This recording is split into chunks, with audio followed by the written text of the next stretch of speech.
hablar un poquito de la asociación y luego seguiremos. Vale, pues además ya. Buenas tardes. Bueno, buenas tardes, bona vesprada a tots i a tots.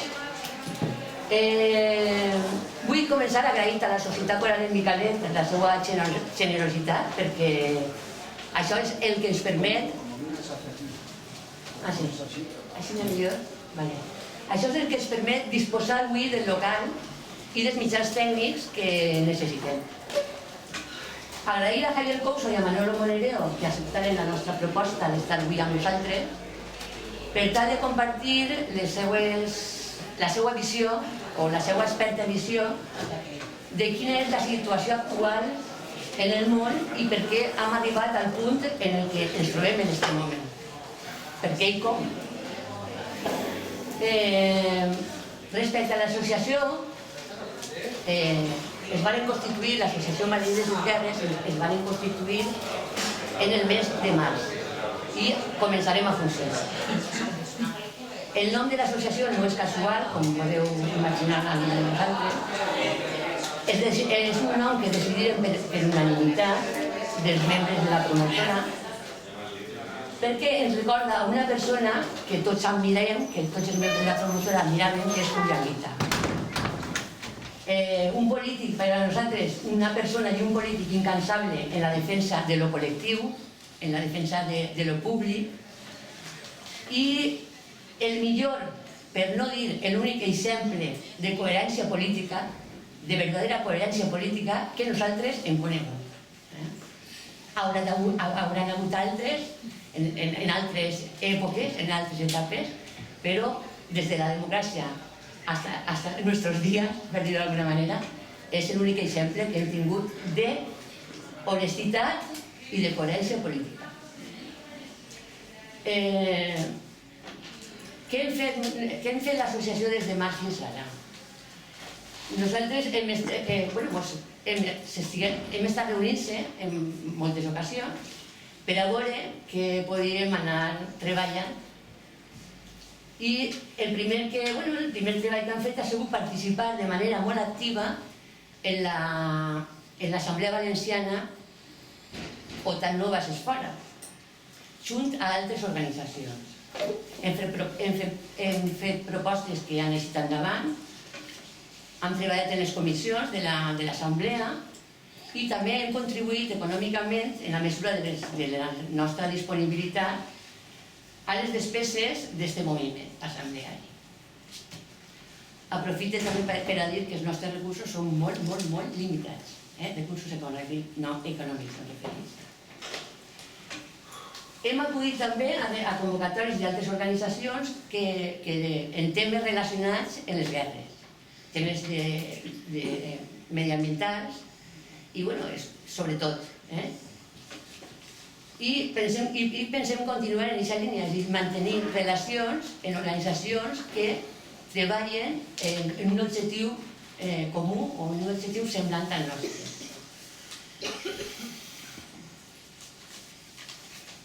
La definició de Madrid de les Guerres es definim com una associació antiimperialista i, en conseqüència, defensem un model de relacions entre països molt diferent al model unipolar, al model actual, al model unipolar.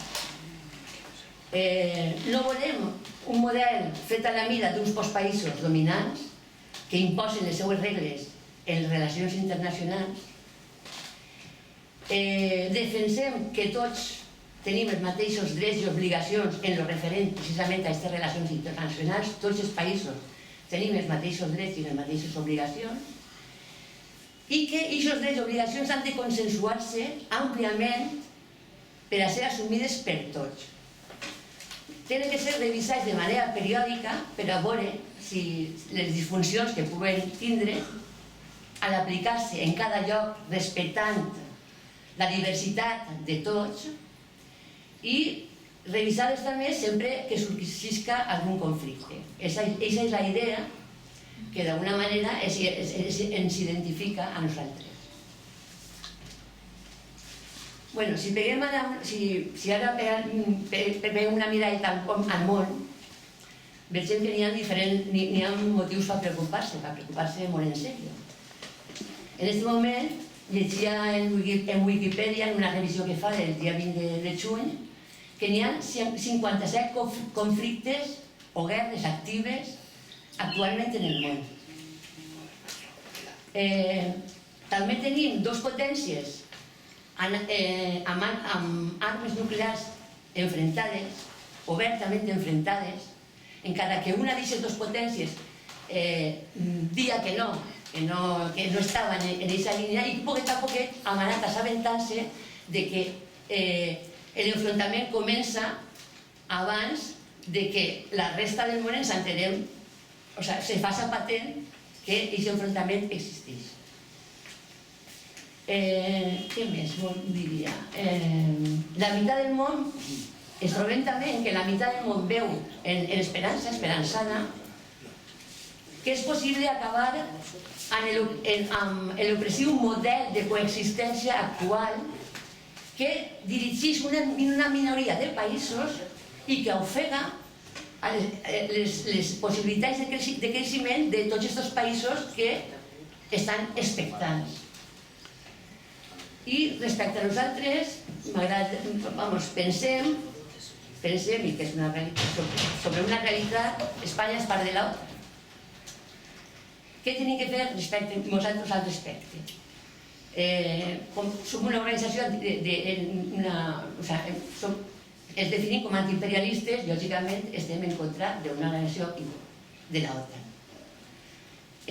Tenim en Espanya com a part de l'OTAN, tenim que estar preparats, pensem que ciutadans, tenim que estar preparats per aconseguir que els nostres polítics ens allunyen de l'embolic en el que ens han clavat, en l'embolic d'una guerra o d'una guerra possible, molt possible,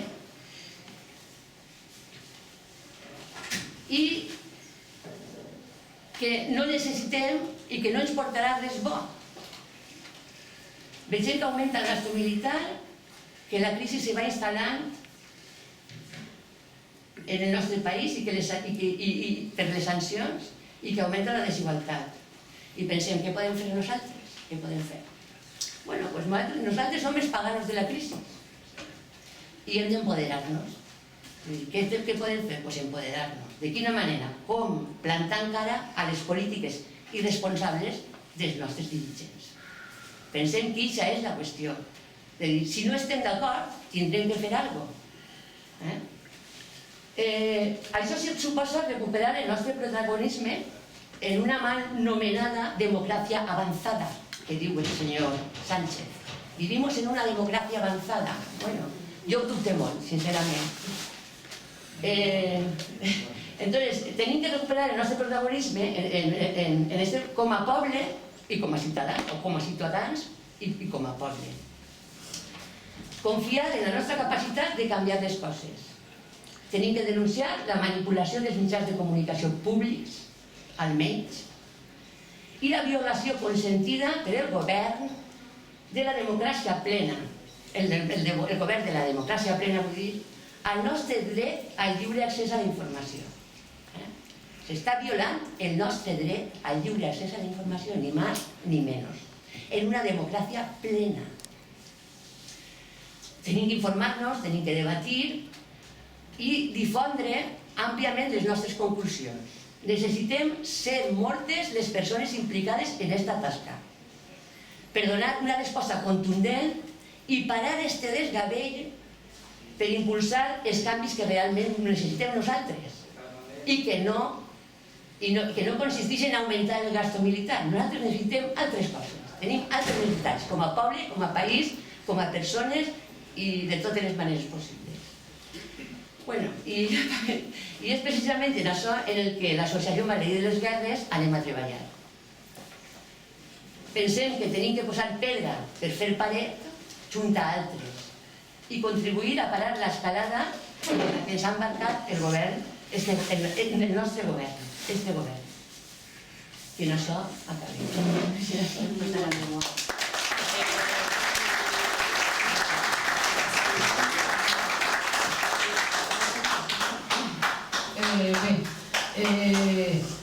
yo quería incidir especialmente en darle las gracias a esta entidad, al Micalet, el Micalet, que con su generosidad y con la solidaridad que ha mostrado nos permite llevar a cabo este acto. Porque como decía mi compañera, no tenemos capital. Nuestro derecho a la información, a la libre información, la libertad de información y nuestro derecho a una expresión no se puede en este país ejercitar si no tienes dinero. Si es difícil llegar a todo lo que quisiéramos llegar si tuviéramos, digamos, ese capital. Esto por una parte. Por otra parte, por supuesto, dar las gracias a nuestros dos conferenciantes por lo mismo, su generosidad en esta tarde, su colaboración y su solidaridad.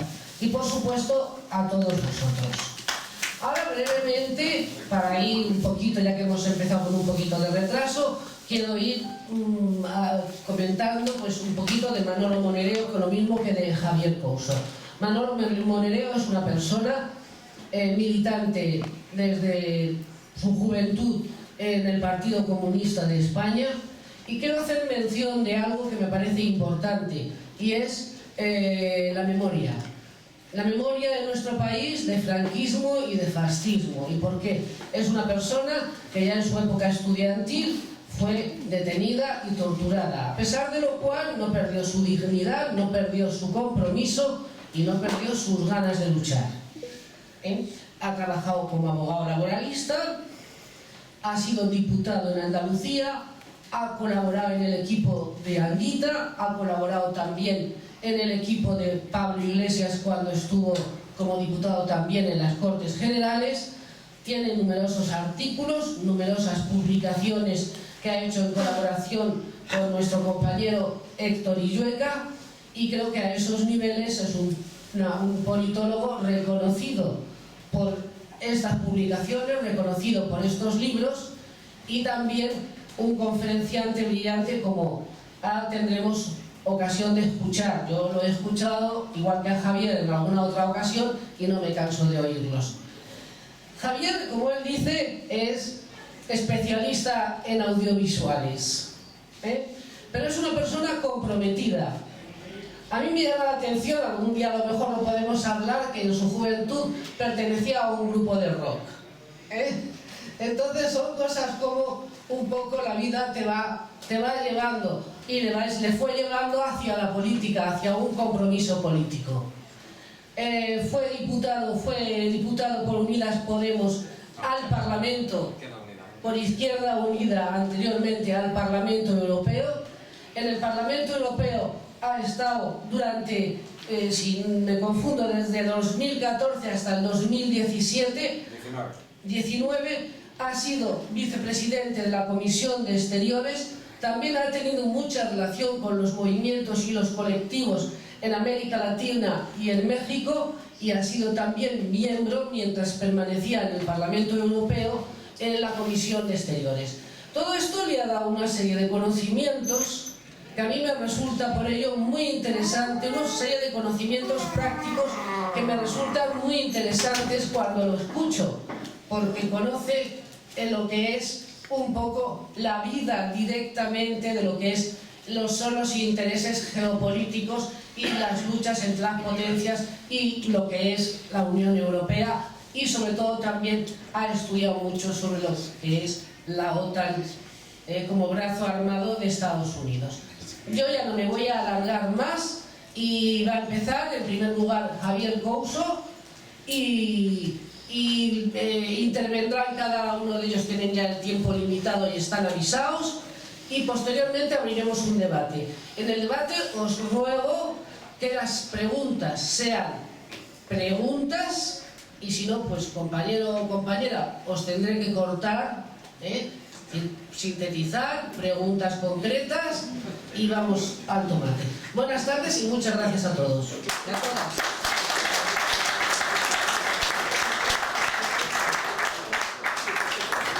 Bueno, muchas gracias por la presentación. Lo primero, dar las gracias a la Asociación Malditas las Guerras a este espacio, por acogerme de nuevo. Ya estaba aquí una vez en una reunión de apoyo de solidaridad con Cuba, hace poco hablando sobre la OTAN, que tenemos esa cumbre tan importante, estratégica, en Madrid la próxima semana, y hoy con una asociación que se arranca y que tiene además como enunciado "malditas las guerras", ¿no? Recordando aquella frase del gran Julio, ¿no? Julio y mi familia compartieron hechos luctuosos con un día de diferencia. Cuando murió su hijo Julio Anguita Parrado, que estaba empotrado dentro de una unidad militar estadounidense en Irak, y el día siguiente murió mi hermano José, asesinado por las tropas de Estados Unidos junto a sus colegas Taras Prosiu y Tarek Ayub en una operación estadounidense para acabar con todas las señales en directo que había en Bagdad, ¿no? Qué grandeza la de Julio Anguita, cuando nos dijo a la familia: mi hijo ha muerto en una guerra y vuestro hermano ha sido asesinado. Porque él entendía claramente, y hay leyes dentro de la guerra como las convenciones de Ginebra, y el ataque que se desarrolló contra la unidad militar no iba dirigido contra el hijo de Julio, pero el ataque que se diseñó contra Al Jazeera, Reuters y el Hotel Palestina sí iba claramente contra civiles protegidos por el cuarto protocolo de la Convención de Ginebra.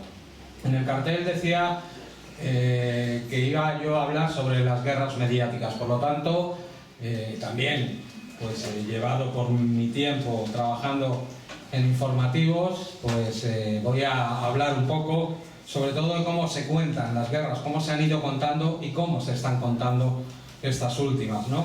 Antes que nada, igual que conté la otra vez, quiero caracterizar el momento actual, aunque sé que Manolo, del que estoy muy orgulloso de compartir otra vez mesa con él, porque es amigo, compañero y camarada, se ahondará más pues, en el panorama internacional, pero yo no quiero pasar por encima. En el momento actual estamos en una guerra claramente de la OTAN y la Unión Europea contra Rusia. Es una guerra por delegación, una guerra proxy se llama en términos militares, como son las últimas guerras, como fue también la guerra diseñada, por ejemplo, contra Siria, ¿no? Utilizando además pues, proxies de organizaciones yihadistas de más de 90 países que luego, además, y así lo denuncié yo en la Comisión de Seguridad y Defensa, en la subcomisión, perdón, y en la Comisión de Asuntos Exteriores, luego atacaban en las ciudades nuestras, en Barcelona, en Bruselas, en París. Está comprobado, ¿no?, que muchos de ellos fueron entrenados.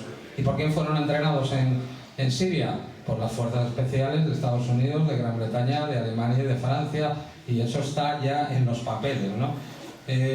Como sabéis, en todas las guerras, cuando se aborda la información, pues se trata de acabar con ella, controlarla y convertirla en propaganda por cualquiera de los bandos.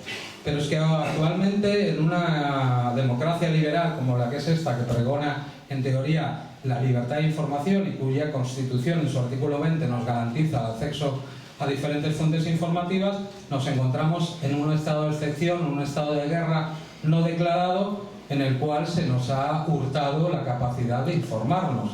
Se han prohibido medios de comunicación, además sin declaración de un juez o la declaración de estos estados a los que aludía antes. Estamos observando una unanimidad en todos los medios de comunicación como yo nunca había visto en mis 53 años de vida, además de una campaña de propaganda en la que hay operaciones psicológicas, hay control absoluto de todas las fuentes y la cooptación, como hemos visto en otras guerras, pues de voceros, de youtubers o de influencers que solo hablan de una de las partes que está involucrando en esta guerra. Voy a hacer un breve repaso, lo tenía más largo, pero como el tiempo es escaso, un breve repaso por la historia, como decía antes, de cómo nos van contando las guerras, sobre todo la relación entre información de guerra y el control de ella. Históricamente la guerra se contaba por los propios militares. Los propios militares llevaban sus relatores militares y da igual en cualquier historia, en cualquier etapa, y sobre todo la contaban los vencedores. Pero ya acercándonos más a nuestro momento histórico y también hablando sobre todo de las guerras occidentales, porque sabéis que hay muchísimas más guerras en el mundo. Actualmente hay cerca de 50 en países como en continentes como África, en otros lugares que no tienen ese foco por parte de la prensa occidental. Pero me voy a fijar sobre todo en esas guerras que han determinado la forma de informarlas. El primer lugar donde aparece un corresponsal de guerra para contar lo que pasa es en la guerra de Crimea, en 1854, cuando The Times manda a una persona, exclusivamente un periodista, a contar lo que había en la guerra. Como decía antes, la contaban los vencedores por medio de sus propios relatores militares. En la Primera y la Segunda Guerra Mundial es una guerra que se cuenta apoyando el esfuerzo bélico, es decir, no había una mirada acrítica o que no estuviera de acuerdo con los gobiernos que habían declarado esa guerra, por tanto, por parte de un lado como por parte del otro. Pero llegamos al conflicto que marca las reglas y que, valga la redundancia, rompió las reglas de información. ¿Por qué? Porque en la cobertura de la guerra de Vietnam los periodistas ya no iban críticamente a apoyar ese esfuerzo bélico, sino que pues se dedicaron a contar lo que allí pasaba. Hubo cerca de 700 periodistas que cubrieron esa batalla desde el lado occidental, esa guerra que duró muchísimos años y que además se podían desplazar libremente por el frente. Es cierto que el ejército de Estados Unidos no les puso en ningún momento ninguna traba. ¿Qué pasó ahí?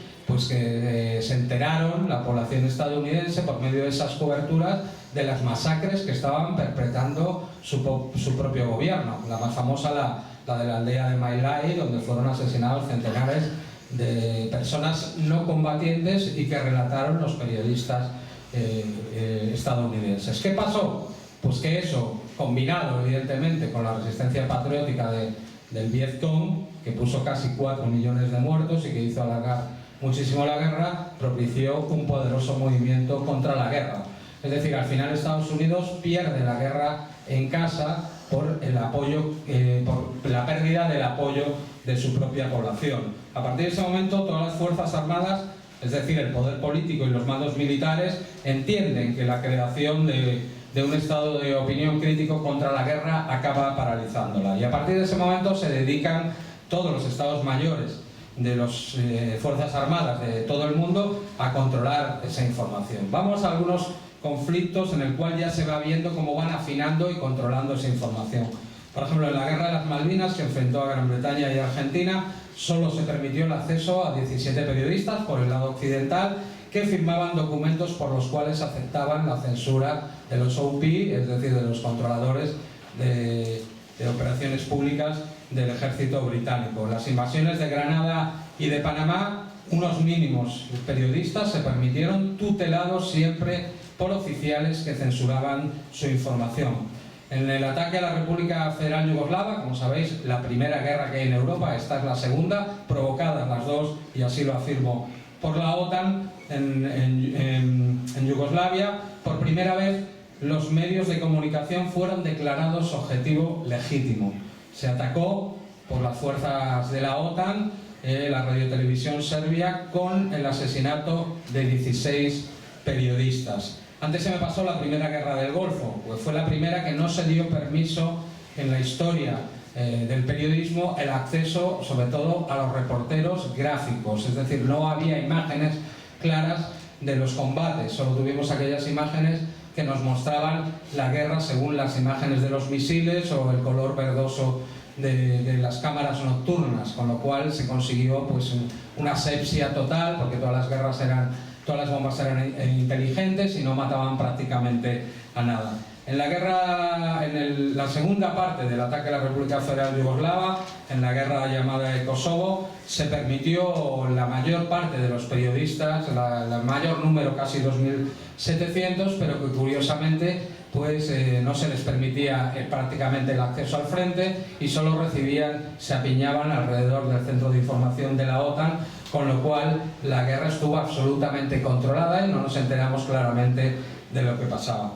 En Afganistán, en la intervención de Afganistán, no se permitió el acceso a los medios de comunicación hasta el final del conflicto. Incluso hay denuncias por parte de periodistas estadounidenses de estar detenidos en la base de los marines sin permitirle hacer su información. En la guerra de Irak, en la invasión de Irak, se diseñó por medio del control de la información, por medio de una figura que se llamó en Estados Unidos empotrado. Eran periodistas elegidos, o sea, censurados previamente, que tenían que firmar además un contrato con más de 50 disposiciones al ir integrados dentro de esa estructura militar. Lo que trataba el Pentágono es de perfeccionar todo lo que habían diseñado en estas guerras, en las cuales, como habéis visto, estaban involucrados sobre todo en los países de esfera angloamericana, subalternos a la OTAN, y perfeccionar ese control de la información.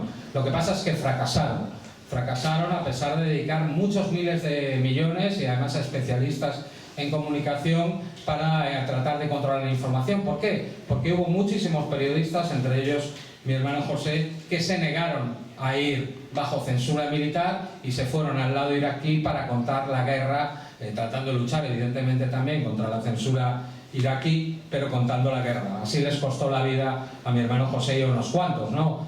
Haciendo el cómputo de los periodistas asesinados durante toda la guerra de Irak, son más de 400 periodistas. No sabemos de ellos porque normalmente son periodistas subcontratados del área, que les sale mucho más barato que mandar a cualquier corresponsal, y que, como sabéis, ante la visión racista y xenófoba de la prensa occidental, cuentan mucho menos que cualquier ciudadano. Por no hablar de los civiles. Los estudios de sobremortalidad científicos sobre la guerra de Irak nos hablan de que más de 1 millón de personas fallecieron tras la invasión por parte de Estados Unidos de Irak.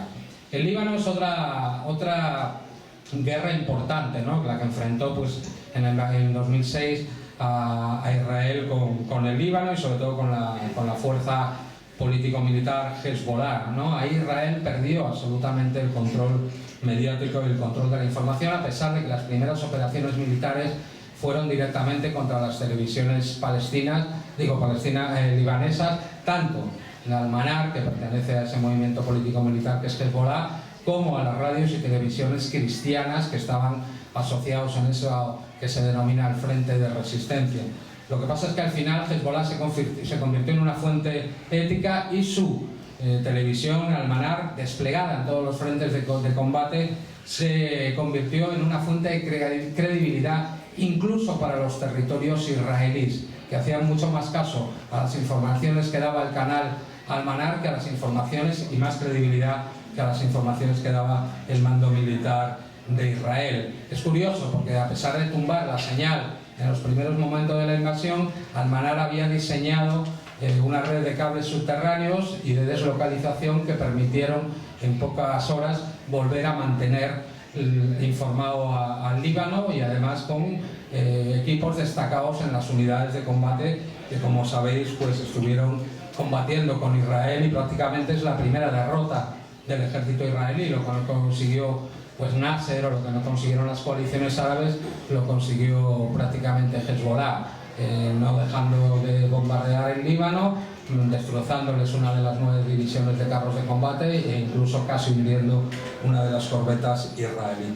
Ya acercándonos al momento actual, las guerras de Libia y Siria son sintomáticas de esa construcción de la unanimidad, y sobre todo con esos nuevos lenguajes de vender esas guerras humanitarias, saltar por encima la OTAN y sus aliados, por encima de las regulaciones que nos hemos dado la humanidad en el sistema ONU a través de la Carta de Naciones Unidas.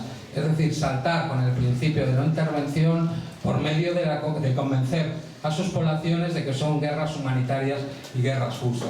En la de Libia, además, se dio el caso de que es la primera vez que una televisión colabora con crear los motivos para convencer a la población para atacar a ese país. ¿Y de qué hablo? Ya está comprobado. Además, Al Jazeera, que había sido atacada tanto en Afganistán como en Irak cuando asesinaron a mi hermano, diseña una maqueta a tamaño natural de una plaza de Libia, y lo que hace es engañar a la población occidental y prácticamente del mundo con las masacres que supuestamente estaba haciendo el presidente de Libia, Gaddafi, que luego dieron la excusa para esa intervención. Masacres que nunca ocurrieron, exactamente igual que luego, después del suicidio de Milosevic, el tribunal lo absolvió del casus que tenía de limpieza étnica, cosa que luego no nos cuentan los grandes medios de comunicación. En la de Siria fue prácticamente igual, sobre todo utilizando los esquemas de desestabilización que se utilizan, es decir, utilizar voceros importantes, utilizar ONGs cooptadas que no hacen la labor de las ONGs y sobre todo pues creando una serie de lo que en inglés y en argot se llama shit massacres, es decir, masacres que apelen a la emocionalidad del mundo, sean ficticias o no. En Siria se demostraron que muchas de ellas también eran ficticias, de hecho las primeras manifestaciones ya estaban infiltradas por organizaciones yihadistas dirigidas por los hermanos musulmanes que asaltaron cuarteles y comisarías de policía, asesinando a decenas y decenas de policías y de militares, y también, por ejemplo, las provocaciones supuestamente químicas que se atribuía al gobierno sirio, luego fueron desmentidas por la OPAC. La OPAC es la Organización de Naciones Unidas que se ocupa de investigar pues todo lo relacionado con los ataques químicos, y que demostraron en su investigación que no había sido ningún ataque químico, sino se había producido una explosión de cloro, y que además todos los indicios apuntaban precisamente a los grupos yihadistas intentando buscar una excusa para lograr una intervención generalizada que no fuera esa guerra por delegación.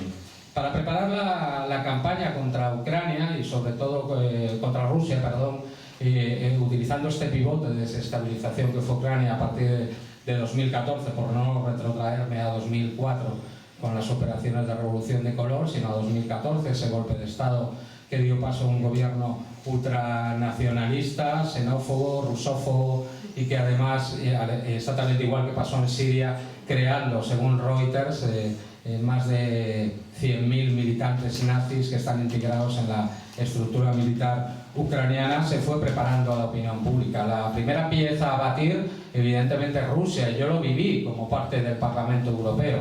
La campaña que desde los países como Polonia y los países bálticos desarrollaban abiertamente para llevar a una guerra contra Rusia con el pretexto de Ucrania. Evidentemente no hablaban, ¿no?, de estos 8 años de operación antiterrorista, si lo denominó Poroshenko, y luego la continuó Zelensky, que constituían bombardeos sistemáticos contra la zona, como está viendo ahora, y tampoco está informando los medios de comunicación. Según ONU, 14.000 muertos durante estos 8 años que a nadie interesó y nadie le interesó contar. Voy a hablar un poco de los instrumentos de inteligencia y propaganda, tanto de la OTAN como de la Unión Europea, que han ido preparando esa caracterización contra Rusia. Se basan sobre todo en la producción de información, y los que dependen de la OTAN, por ejemplo, el NATO Review, que desde el 2013 produce documentos en una escalada de agresividad contra Rusia. Tenemos la biblioteca multimedia o 24 centros de excelencia dependientes del Stratcom de la OTAN. Su finalidad es poner en circulación un discurso del miedo para justificar ante la población el incremento de los efectivos, el despliegue de la OTAN a las fronteras, que ya tenemos 4 cuarteles permanentes, aparte de los sistemas de Aegis terrestres en Polonia y en Rumanía, aparte de esos ejercicios que se desarrollan claramente pues, en las fronteras en Rusia, sobre todo en los países con la frontera, en los bálticos, pero también en Finlandia. Los que dependen de la Unión Europea y el Servicio de Acción Exterior. Tenemos el Hybrid-COE, Centro Europeo de Excelencia para la Contención de Amenazas Híbridas, creada en 2016, se inspira en los centros de excelencia de la OTAN. La orientación, mantener la hegemonía de Estados Unidos en el espacio internacional, y todos sus informes, la mayoría, unos poquitos para guardar el expediente, son contra Rusia. Los autores siempre proceden de think tanks como la Atlantic Council, es decir, que trabajan para mantener ese vínculo atlántico de sumisión europea a la OTAN, o ex altos cargos de defensa y seguridad para la OTAN.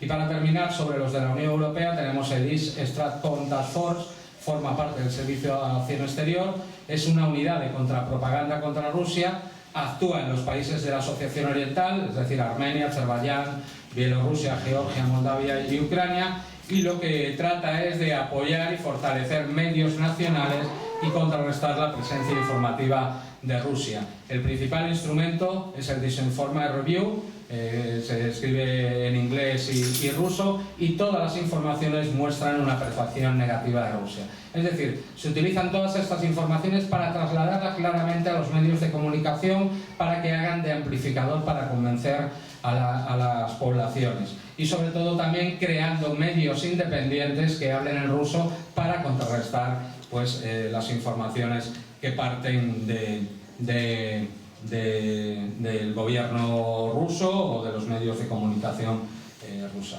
Yo quiero detenerme además en una parte fundamental de esta propaganda de guerra que hemos vivido contra Ucrania, ¿no? Es una vasta operación propagandística dirigida por un ejército de estrategas en política exterior, la mayoría británicos y estadounidenses. Hay también lobistas de Washington y una red de canales de noticias vinculados a la inteligencia angloamericana. En ella operan más de 150 empresas de relaciones públicas, 150 de las mayores y principales empresas de relaciones públicas occidentales, encabezadas por Nick Regazzoni, que pertenece a una de las más importantes, que es PR Network, y Francis Isgrand, que es un importante consultor de relaciones públicas vinculado al gobierno y a la inteligencia británica. La campaña difunde guías lingüísticas, ¿os acordáis aquello que había que llamar a Kiev Kiev? Parte de esa forma también de dominar nuestra forma de lenguaje, porque afecta también a nuestra pues, apreciación o acercamiento a cualquier conflicto. Lanzan mensajes claves y material visual. El Ministerio Exterior ucraniano, por ejemplo, distribuye un dossier que está creado y asesorado por parte de este conglomerado para los medios y para los influencers.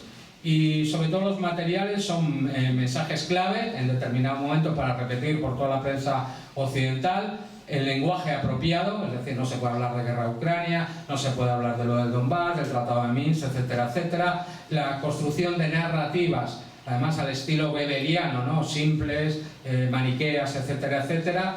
Y el propósito sobre todo es justificar. Además han incluido a esos líderes o a esos batallones directamente de extrema derecha como Bandera o nazis, ¿no? Que colaboraron directamente con el exterminio de los judíos en la Segunda Guerra Mundial, sobre todo participando dentro de la División Galicia de las SS. Quien elabora, por ejemplo, este dossier, que ha sido profusamente repetido por los grandes medios de comunicación, es Jaros Turbil, ¿no? Director de Ukrainian.ba, que ha trabajado en múltiples organizaciones de la sociedad civil, pero sobre todo organizaciones vinculadas a la inteligencia estadounidense que operan bajo la apariencia de promover la libertad de prensa.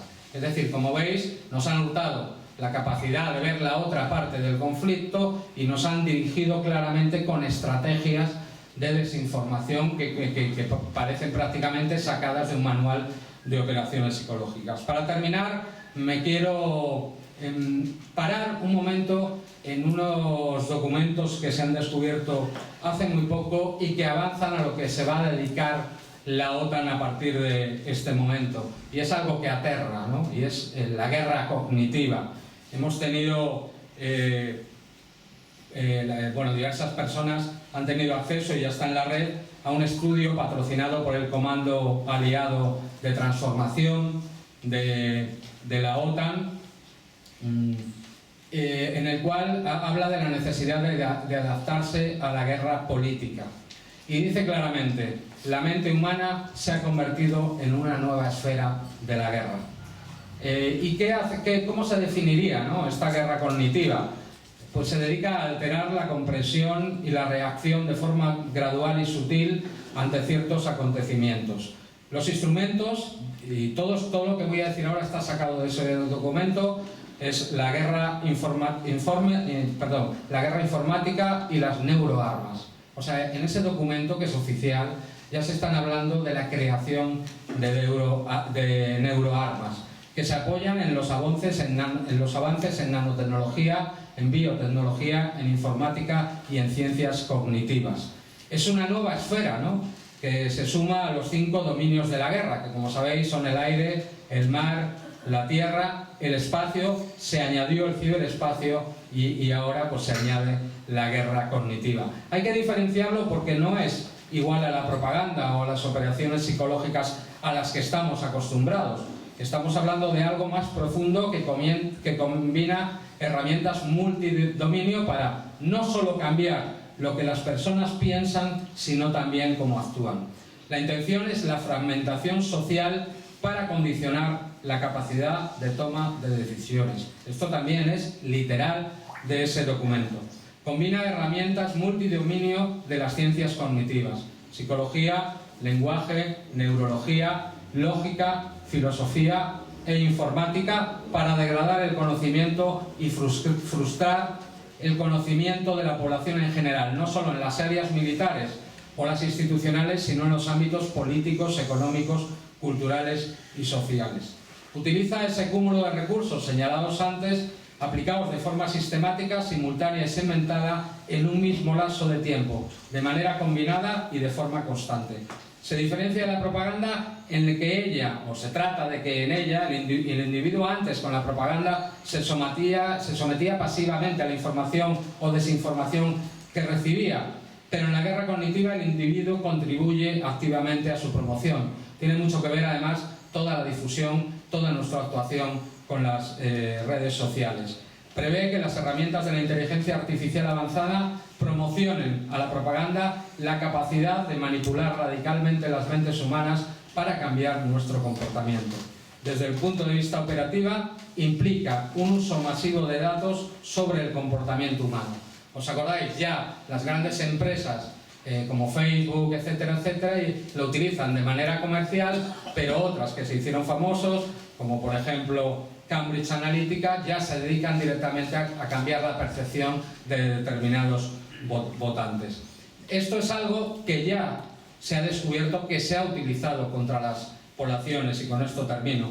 Se probó en abril de 2020 con la población canadiense por el mando de operaciones conjuntas de Canadá, aprovechando el COVID-19 y sobre organizaciones políticas para evitar, una vez descubiertos, dijeron, para evitar la desobediencia civil ante las medidas que se habían puesto de control ante la pandemia. Por lo tanto, ahora que vamos a tener la próxima cumbre, no, la OTAN no significa esa organización de defensa y cooperación que nos venden. Es una organización ofensiva que mantiene además la subalternidad de la propia Unión Europea y de sus capacidades militares al mando estadounidense. Recordar que el que manda sobre las armas subatómicas desplegadas en Europa siempre es un general de 4 estrellas que nombra el presidente estadounidense y que además se dedica agresivamente a acercar a sus enemigos. Ha conseguido prácticamente cercar a Rusia y ha conseguido provocarla, negándole su seguridad hasta que reaccione con una guerra como la que estamos viviendo actualmente. Y en Madrid, además, no solo se señalará o se reafirmará que Rusia es un enemigo, sino se señalará a China, que supongo que Manolo hablará sobre ella, donde tendremos pues el segundo escalón de esta batalla por este cambio geopolítico y por un cambio que yo creo que es necesario para el mundo, de pasar de la unipolaridad estadounidense, del imperialismo estadounidense, a una multipolaridad basada en el derecho internacional. Muchas gracias.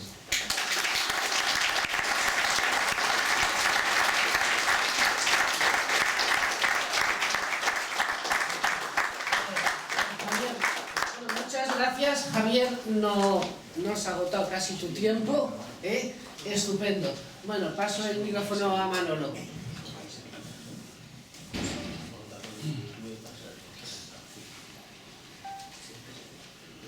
Agradezco mucho, pero es que tengo la voz tomada, aparte de que llevo dando alguna cotachada por ahí permanentemente desde hace tiempo, que los cambios de temperatura me matan, ¿no? Y entonces pues tengo una voz un poco diferente a la que normalmente tengo. De hecho que es un placer mío estar aquí con ustedes por un doble motivo, ¿no? Primero porque se crea una asociación pacifista, antiimperialista, en un momento donde hay una enorme pasividad, pero lo comentaré, de la llamada sociedad civil.